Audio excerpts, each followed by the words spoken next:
신명기 2장 1절에서 9절까지 말씀입니다.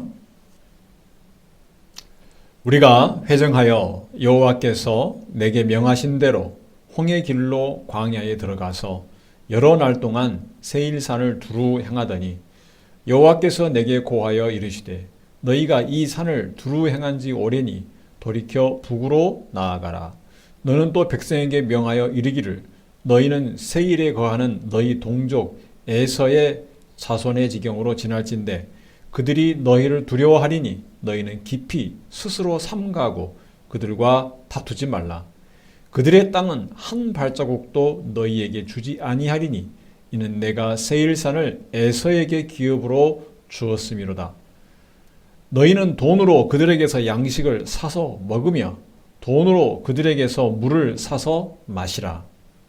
내 하나님 여호와가 너희 하는 모든 일에 네게 복을 주고 네가 이 큰 광야에 두루 행함을 알고 내 하나님 여호와가 이 40년 동안을 너와 함께 하였으므로 네게 부족함이 없었느니라 하셨다 하라 하시기로 우리가 세일산에 거하는 우리 동족 에서의 자손을 떠나서 아라바를 지나며 엘랏과 에시온 게벨 곁으로 지나 행하고 돌이켜 모압 광야 길로 진행할 때에 여호와께서 내게 이르시되 모압을 괴롭게 말라. 그와 싸우지도 말라. 그 땅을 내가 네게 기업으로 주지 아니하리니 이는 내가 롯 자손에게 아르를 기업으로 주었음이로라. 아멘. 기도하겠습니다. 살아계신 하나님 아버지 은혜를 감사합니다. 오늘도 이 자리에 하나님의 말씀을 듣기 위해 모였습니다. 하나님께서 말씀하여 주시니 감사합니다. 하나님께서 주시는 살아있는 말씀으로 이 시간 듣게 하여 주시옵소서. 우리의 귀가 열리고 눈이 열리게 하시고 우리의 마음이 열리게 하시고 우리의 마음에 하나님의 귀하고 복된 말씀 새겨지게 하여 주옵소서. 생명의 양식이 되게 하여 주시고 이 말씀을 통해서 하나님의 뜻을 온전히 깨닫고 분별케 하여 주시며 하나님의 말씀대로 살아서 귀한 열매가 풍성하게 맺히게 하여 주시옵소서. 성령께서 충만히 역사하는 복된 시간 되게 하여 주시옵소서. 예수 그리스도 이름으로 기도하옵나이다. 아멘. 네, 우리 그리스도인들이 살아가는 곳은 세상입니다. 그런데 우리가 세상을 살면서 불신자들의 그 생각과 행동이 너무나 우리와 다른 것 때문에 불편하고 당황스럽기도 합니다. 그래서 성도가 이 세상을 살아가는 것 자체가 사실은 고통입니다. 이미 성령 안에서 거듭난 생명으로 이 세상을 사는 것이 쉽지 않습니다. 이 세상은 끊임없이 사단의 역사를 통해서 성도들을 미혹하고 옛 습관, 죄에 빠지게 합니다. 그런데 하나님께서 이러한 세상에서 살도록 우리에게 매일매일 하루하루를 허락해 주십니다. 그렇다면 우리가 이 세상을 어떻게 어떤 자세로 살아가야 될지 말씀을 통해서 배우는 시간이 되기를 바랍니다. 오늘 본문 1절에 보면 우리가 회정하여 여호와께서 내게 명하신 대로 홍해 길로 광야에 들어가서 여러 날 동안 세일산을 두루 행하더니 하나님에 대한 불신으로 이스라엘 백성들은 대부분 가나안에 들어가지 못하게 되었습니다. 그 못 들어가게 된 어른들의 세대가 다 죽기까지 에돔 근방 산악지대를 돌아다녔다는 말입니다. 그리고 이제 시간이 흘러서 이제 가나안으로 향하는 길을 떠나게 되었습니다. 하나님은 이스라엘 백성이 가는 도중에 어떻게 주위 민족들을 대할 것인지를 말씀해 주십니다. 첫째로 하나님의 다스림 아래서 겸손하라는 것입니다.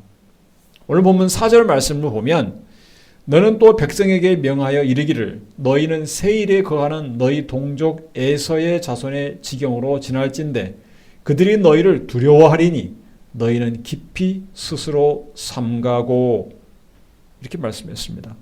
에서의 자손의 지역, 즉 에돔 지역을 지날 때 스스로 삼가하라.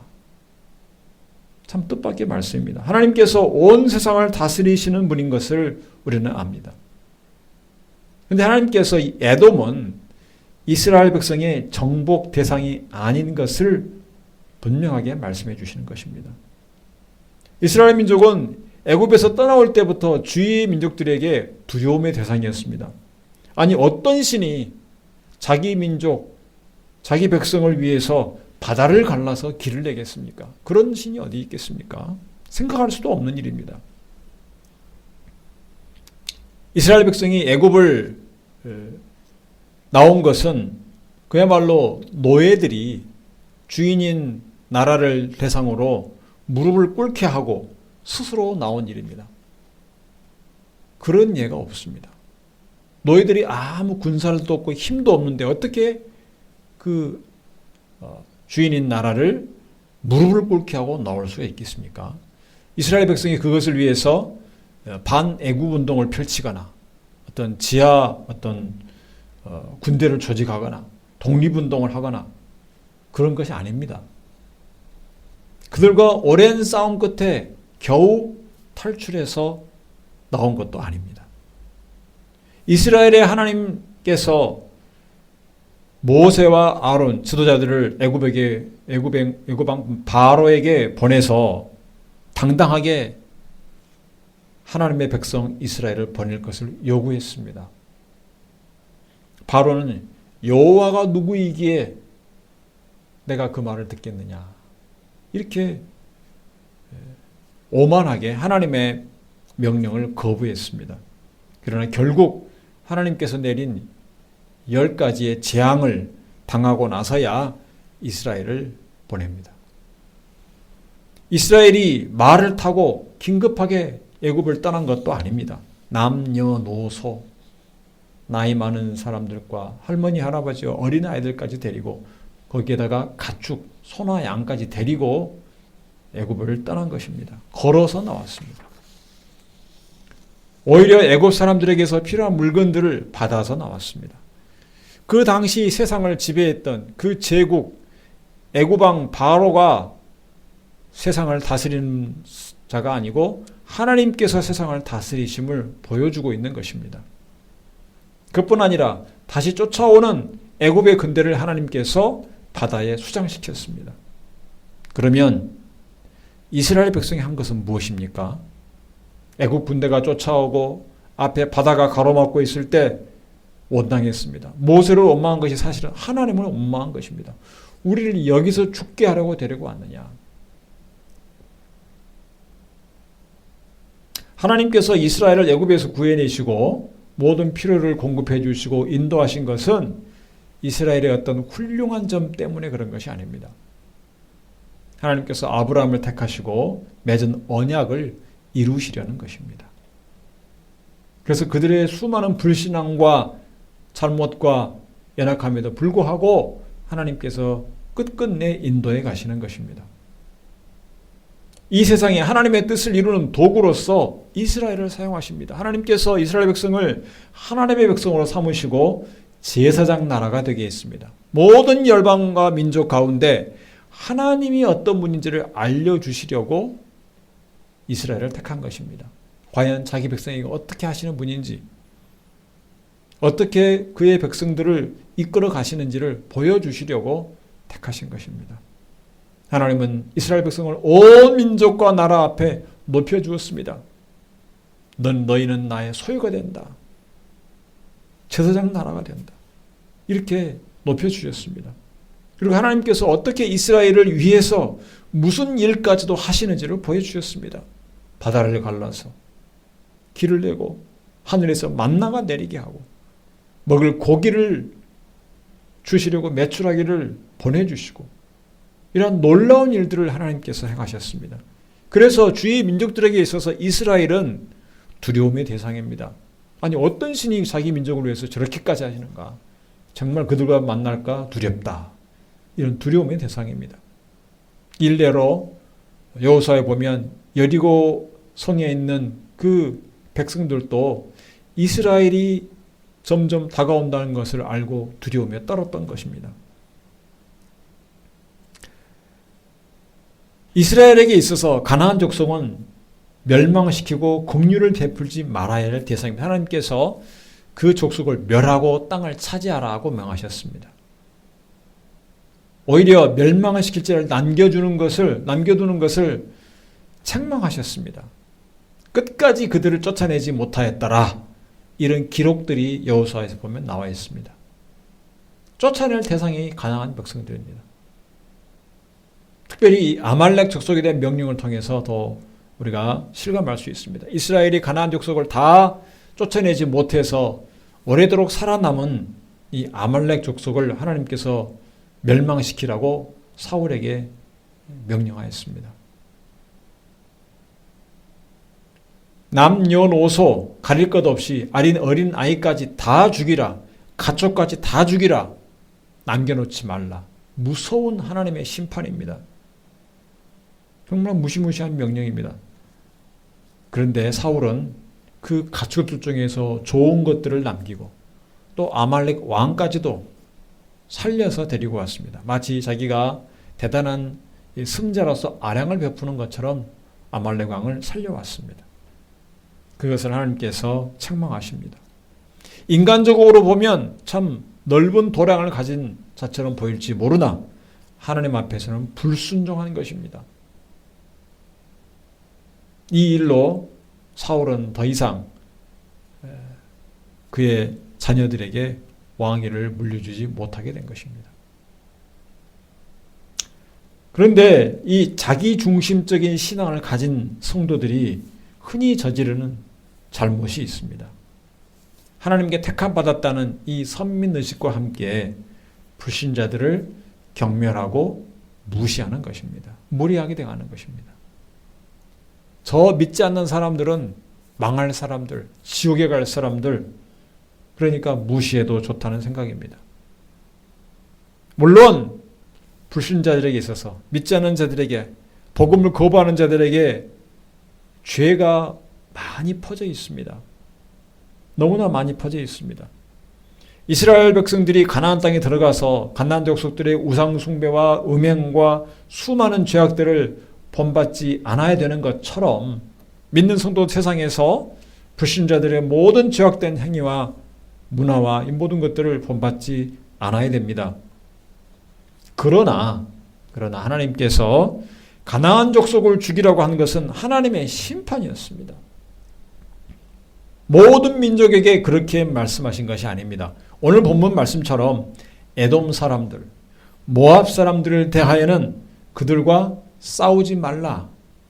그들을 괴롭게 하지 말라. 이렇게 말씀하셨습니다. 하나님께서 5절 보면 이렇게 말씀하십니다. 그들과 다투지 말라. 그들의 땅은 한 발자국도 너희에게 주지 아니하리니 이는 내가 세일산을 에서에게 기업으로 주었음이로라. 그리고 이 아라바를 지나서 모압 광야 길로 갈 때에도 말씀하셨습니다. 9절 말씀 보면 여호와께서 내게 이르시되 모압을 괴롭게 말라. 그와 싸우지도 말라. 그 땅을 내가 네게 기업으로 주지 아니하리니 이는 내가 롯 자손에게 아라를 기업으로 주었음이로라. 이 세일산은 에돔 사람들, 즉 에서의 자손들이 사는 곳입니다. 하나님께서 이삭의 아들 에서와 야곱 중에서 야곱을 택하셨습니다. 그러나 에서도 이삭의 아들입니다. 아브라함의 손자입니다. 에서에게도 민족을 이루게 하시고 땅을 주셨습니다. 그러니까 에돔 사람들의 조상도 아브라함입니다. 그들도 자신들을 가리켜 아브라함의 자손이라고 할 것입니다. 에서는 이삭의 아들로서 야곱과 쌍둥이로 태어난 자입니다. 단지 하나님의 선택을 받지 못한 것뿐입니다. 하나님은 에서에게도 한 민족을 이루게 하셨고 세일 산악지대를 주셨습니다. 또 모압도 롯의 자손들입니다. 나중에 한참 후에 이 에돔과 모압이 이스라엘을 괴롭게 한 죄에 대해서는 하나님께서 나중에 따로 죄를 물으십니다. 그러나 가나안 정복처럼 그 민족을 멸망시키고 그 땅을 이스라엘에게 주겠다고 하지 않으셨습니다. 가나안 땅은 밟는 곳마다 네게 어디든지 다 주시겠다 이렇게 말씀하셨는데 에돔 사람의 땅에 대해서는 한 발자국도 주지 않겠다. 이렇게 말씀하십니다. 롯에게 준 땅을 너에게 주지 않겠다. 이렇게 말씀하십니다. 오히려 그 에돔과 모압 사람을 괴롭게 하지 말라. 싸우지도 말라. 이렇게 말씀하십니다.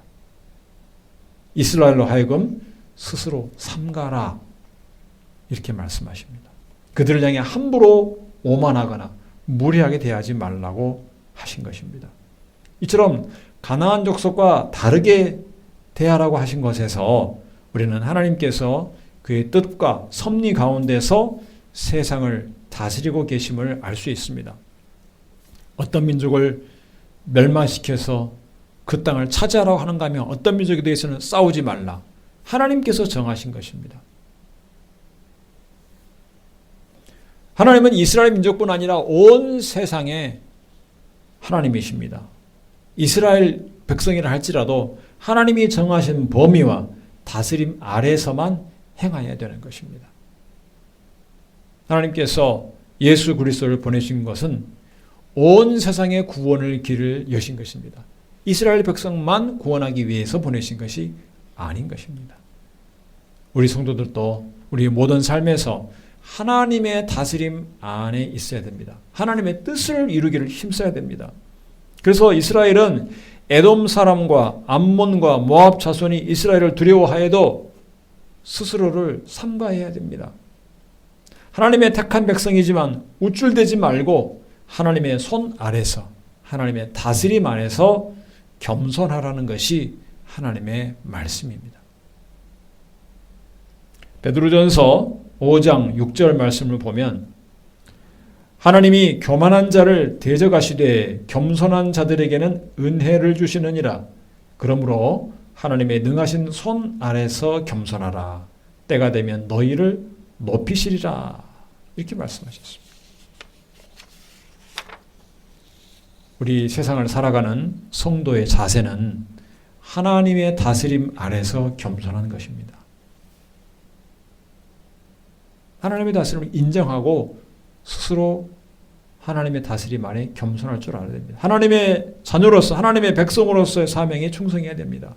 다른 사람을 향해서 교만하고 무시하고 무례하게 행하는 것은 잘못입니다. 왜냐하면 세상을 다스리는 분은 하나님이십니다. 물론 성경에서 사단이 세상의 공중 권세 잡은 자로 묘사를 하고 있습니다. 그러나 그것은 하나님께서 허락하신 범위 내에 있는 것입니다. 심판에 이르기 전까지 사단이 이 세상에 영향을 미치는 것은 허락하셨습니다. 하나님의 때가 되면 심판하실 것입니다. 하나님은 사단의 모든 방해와 모든 역사에도 불구하고 하나님의 뜻을 이루어 내시는 분입니다. 성도 여러분, 온 세상을 다스리는 하나님의 백성으로 택하심 받은 것은 우리가 감사해야 될 일입니다. 하지만 우리도 역시 하나님의 다스리심 아래 있다는 것을 기억을 해야 됩니다. 그 아래서 겸손하게 하나님의 뜻을 향하는 데 힘써야 할 것입니다. 불신자들을 함부로 무시하거나 그들을 향해 교만한 태도를 취하지 않아야 될 것입니다. 두 번째로 우리가 배울 수 있는 것은 세상에서 하나님의 공의를 행하라는 것입니다. 6절 말씀을 보면 너희는 돈으로 그들에게서 양식을 사서 먹으며 돈으로 그들에게서 물을 사서 마시라. 한마디로 값을 지불하고 너희가 얻을 것을 먹을 것과 마실 것을 얻으라는 것입니다. 상거래의 도리를 지키라는 것입니다. 무자비하게 힘으로 빼앗지 말라는 것입니다. 하나님께서 가나안 족속과 싸워 그들을 멸망시키고 그들을 죽이고 그들이 가진 것을 취하라 이렇게 말씀하신 적이 많았습니다. 또 이 아말렉 족속처럼 사람뿐 아니라 가축까지 모두 죽이고 모두 다 없애라. 하나도 취하지 말라. 이렇게 말씀하신 적도 있습니다. 그러나 에서의 자손에게는 그들에게 돈으로 양식을 사고 물을 사서 마시라. 이렇게 말씀했습니다. 동등한 거래를 하라는 것입니다. 질서를 지키라는 것입니다. 에돔 사람은 한 조상 밑에서 갈라져 나온 형제의 민족인 것입니다. 하나님께서 이스라엘 백성을 택하신 것은 이스라엘만을 위해서가 아닙니다. 온 세상에 세상을 다스리는 분은 하나님이신 것을 나타내고 공의로운 하나님께서 죄악된 세상을 심판하시고 또한 세상을 구원하시기 위해서 예수 그리스도를 보내신 것을 알게 하시기 위한 것입니다. 세상을 구원할 메시아를 이스라엘을 통해서 보내시는 것입니다. 따라서 이스라엘 백성은 누구보다 하나님이 정하신 법도와 규례를 지켜 살아야 마땅한 것입니다. 우리가 잘 아는 여호수아 1장 8절 말씀 보면 우리 같이 읽겠습니다. 이 율법책을 내 입에서 떠나지 말게 하며 주야로 그것을 묵상하여 그 가운데 기록한 대로 다 지켜 행하라. 그리하면 내 길이 평탄하게 될 것이라. 네가 형통하리라. 이 말씀은 흔히 형통을 누리는 비결, 형통의 비결을 알려주신 말씀이라고 흔히 알려져 있습니다. 하나님의 말씀을 지켜 행하는 것이 마땅한 것임을 가르쳐주는 말씀인 것입니다. 형통하기 위해서 말씀을 지켜하는 것이 아니고 하나님의 백성이니까 너희는 마땅히 하나님의 말씀을 지켜 행해야 된다. 그리하면 하나님께서 복을 주실 것이다. 이렇게 말씀한 것입니다. 하나님께서 아브라함을 통해서 이스라엘 자손을 택하신 민족으로 삼으신 이유를 창세기 18장에서 이렇게 말씀하고 있습니다. 창세기 18장 18절에서 19절 말씀을 보면 아브라함은 강대한 나라가 되고 천하 만민은 그를 인하여 복을 받게 될 것이 아니냐. 내가 그로 그 자식과 권속에게 명하여 여호와의 도를 지켜 공도를 행하게 하려고 그를 택하였었나니 이는 나 여호와가 아브라함에게 대하여 말한 일을 이루려 함이니라. 아멘. 하나님은 아브라함의 자손 이스라엘로 하여금 여호와의 도, 말씀과 규례를 지켜 행하시기 위해서 택하셨습니다. 하나님의 공의, 하나님의 의, 공도를 강조하고 있습니다.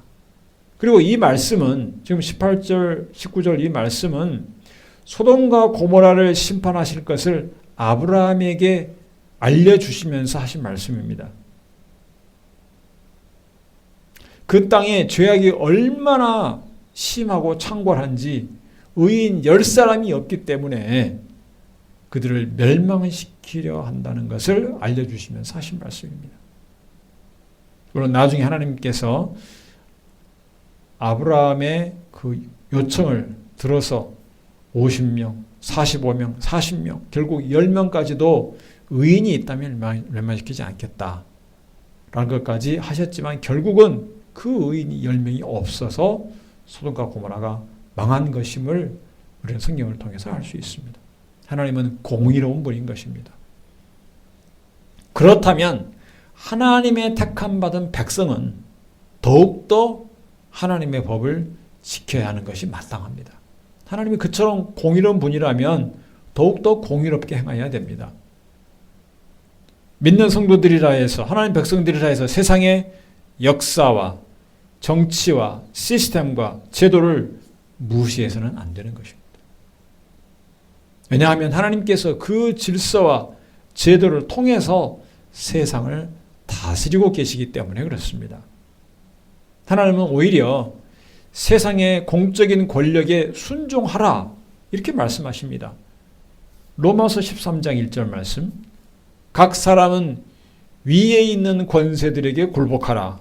권세는 하나님께로 나지 않음이 없나니 모든 권세는 다 하나님의 정하신 바라. 아멘. 세상의 질서를 존중하라는 말씀입니다. 세금 낼 것 내야 합니다. 법규를 지켜야 합니다. 예수님도 가이사의 것은 가이사에게 바치라고 하셨습니다. 단 세상의 법이 하나님의 말씀과 충돌하면 우리는 하나님의 말씀에 순종해야 됩니다. 그래서 거리에서 예수 천당, 불신 지옥 이렇게만 외치면 세상에서 빛과 소금 역할을 다 감당한 것이 아닙니다. 여러분의 삶 속에서 세상에 본이 되는 행동과 말이 있어야 됩니다. 전도한다고 하면서 사람들 앞에서 전도한다고 하면서 버젓이 사람들을 보는 앞에서 무단횡단을 하는 사람들, 그런 행위는 하나님의 영광을 가리는 것입니다. 예수 그리스도를 전한다고 하면서 세상의 질서도 지키지 않는 모습을 보인다는 것은 얼마나 부끄러운 일입니까? 오히려 그 예수님의 이름을 욕되게 하는 것입니다. 성도가 세상에서 살아가는 삶은 하나님의 공도를 행하는 삶이 되어야 됩니다. 하나님께서 가나안 족속을 멸망시키고 그 땅을 이스라엘 백성에게 주셨습니다. 이스라엘 백성에게 가나안을 정복하게 하신 것은 가나안 족속을 죽이고 탈취하는 무도한 백성이 되라, 이렇게 이 목적을 위해서 명하신 것이 아닙니다. 오히려 하나님의 말씀에 따라 공의로운 심판을 행하고 하나님의 공의로운 말씀을 지켜 살라고 하신 것입니다. 그래서 그들을 다 멸망시키려 하신 것입니다. 그런데 가나안 땅에 살았던 이스라엘 백성들도 결국 하나님의 말씀들을 행하지 않자 하나님께서는 그 이스라엘 백성까지도 멸망시켰습니다. 그들이 이스라엘 백성이 우상을 섬긴 것도 죄악이었지만 공의를 행하지 않은 이유도 분명하게 성경은 지적하고 있습니다. 이사야 1장 23절 말씀을 보면 네 방백들은 패역하여 도적과 짝하며 다 뇌물을 사랑하며 사례물을 구하며 고아를 위하여 신원치 아니하며 과부의 송사를 수리치 아니하는도다. 이스라엘의 죄를 지적한 것입니다. 방백들, 지도자들이 패역하고 도적들과 한편이 되어서 그들과 같이 그 죄악을 행하고 뇌물을 좋아하고 연약한 약자들, 고아와 과부를 돌보지 않고 오히려 학대하고 억울한 일들을 들어주지 않고 판단을 오히려 굽게 하고 긍휼을 베푸지 않은 이 죄악들을 하나님께서 지적하시고 심판하시는 것입니다. 우리 하나님의 백성들은 이 세상에 살면서 더욱더 세상 사람들 앞에 본이 되어야 됩니다. 말씀대로 행하는 본이 되어야 됩니다. 세상의 질서를 지키는 본이 되어야 됩니다. 공의로운 하나님 말씀대로 살아야 됩니다. 그래서 지난 우리가 1년 이상 지켜봐왔던 그 우리나라의 수많은 혼란과 무질서와 그 모든 순간들 통해서 세상의 질서를 무너뜨리려고 하는 것들을 행하였던 한국 교회의 모습들은 다 회개해야 되는 것입니다. 세상의 질서를 무너뜨리고 공의를 행하지 않는 자들과 오히려 함께 하려 했던 것들도 회개해야 됩니다. 직장에서 사회에서 내가 얻을 이익을 위해서 불의한 자들과 결탁하지 않아야 됩니다. 이 점에서 우리 스스로를 돌아봐야 됩니다. 내가 하나님 백성으로서 삶을 살고 있는 것인지 교회의 기득권을 지키기 위해서 내 이익을 지키기 위해서 세상과 손잡는 것은 아닌가 돌아봐야 할 것입니다. 하나님께서 세우신 세상의 질서를 존중하고 거룩하고 의로운 삶으로 본이 되어야 될 것입니다. 성도 여러분, 하나님께서 여러분을 이 세상에 살게 하셨습니다. 예수 그리스도를 영접하고 거듭난 이후에도 이 세상에 살게 하셨습니다. 바로 천국으로 데려가신 것이 아닙니다. 그렇다면 이 세상에 살면서 우리는 자기중심적인 신앙을 버리고 다른 사람을 무시하거나 교만한 태도를 버려야 할 것입니다. 이 세상은 하나님께서 다스리시고 주관하심을 기억해야 됩니다. 우리도 하나님의 다스림 안에서 겸손하게 행해야 됩니다. 세상의 질서와 제도를 존중하고 하나님의 말씀과 뜻을 행하는 데 힘써야 할 것입니다. 그것이 이 세상을 살아가는 성도들에게 하나님께서 원하시는 것입니다. 여러분 모두가 겸손하게 공의를 행하며 하나님 말씀대로 살며 하나님의 기쁘시게 하는 성도들이 다 되시기를 주님의 이름으로 축원합니다. 기도하겠습니다. 하나님 아버지 감사합니다. 오늘도 복되고 귀한 말씀 감사합니다. 하나님께서 공의로운 분이시고 의로운 분이신 것을 우리가 늘 잊지 않게 하여 주시옵소서. 이 세상을 다스리시고 주관하신 분임을 잊지 않게 하여 주옵소서.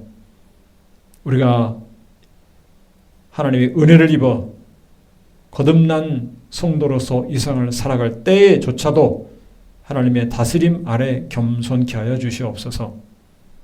하나님 아버지, 불신자라고 하여서 함부로 무시하거나 그들을 향해서 교만한 태도를 취하지 않게 하시고 오직 하나님이 세우신 세상의 질서와 제도를 존중하며 이 세상에서 살게 하여 주시옵소서. 아버지 하나님, 우리의 삶 속에서 늘 세상의 사람들에게 본이 되게 하여 주시옵소서. 이 세상에서 빛으로 살게 하셨사오니 하나님의 거룩한 백성으로서 의를 행하며 하나님 말씀에 순종하는 삶으로 본이 되게 하여 주시옵소서. 우리 주 예수 그리스도 이름으로 기도하옵나이다. 아멘.